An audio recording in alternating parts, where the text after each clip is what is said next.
நடக்க வேண்டிய வழியை காட்டுதல்.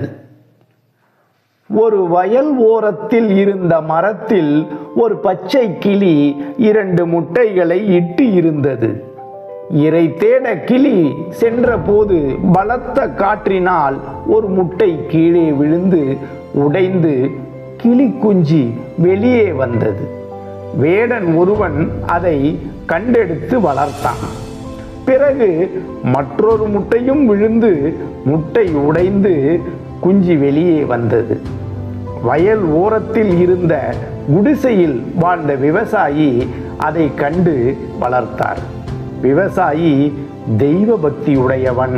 தினமும் பைபிள் வாசித்து குடும்பத்தோடு ஜெபிப்பான். ஒரு அரசன் தண்ணீர் வேண்டி அலைந்த போது வேடன் குடிசைக்குள் எட்டி பார்த்தவுடன் அங்கிருந்த கிளி பிடி பிடி என்றது. அரசன் பின்வாங்கி சென்றான். பின்னர் விவசாயி குடிசை கண்டு உள்ளே எட்டி பார்த்தவுடன் அங்கிருந்த கிளி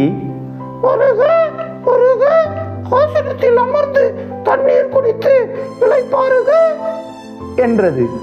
அரசன் தண்ணீர் குடித்து மனமகிழ்ந்து சென்றான். பொதுவாக முதல் கிளியின் வளர்ப்பு சரியில்லை என்பார்கள் அல்லவா? பரிசுத்த வேதாகமத்தில் கூறியதை கவனிப்போம். பிள்ளையானவன் நடக்க வேண்டிய வழியிலே அவனை நடத்து, அவன் முதிர் வயதிலும் அதை விடாதிருப்பான். நீதிமொழிகள் 23:15. பெற்றோர் கர்த்தருடைய கட்டளைப்படி கர்த்தருக்கு பயந்து ஒழுக்கத்துடன் நடந்தால் நமது பிள்ளைகளும் நல்ல பழக்க வழக்கங்களை நம்மிடம் கற்றுக்கொள்வார்கள் அல்லவா? செய்வீர்களா? குடி, கஞ்சா, தீய பழக்கங்களை தவிர்ப்போம். நல்ல ஒழுக்கமுள்ள குடிமகனாக வாழ முயற்சிப்போம். இதுதான் காலத்தின் கட்டாயம். இயேசு சுவாமியை இரட்சகராக ஏற்றுக்கொண்டு மோட்ச வாழ்வுக்கு ஆயத்தப்படுவோம். இனி காலம் இல்லை.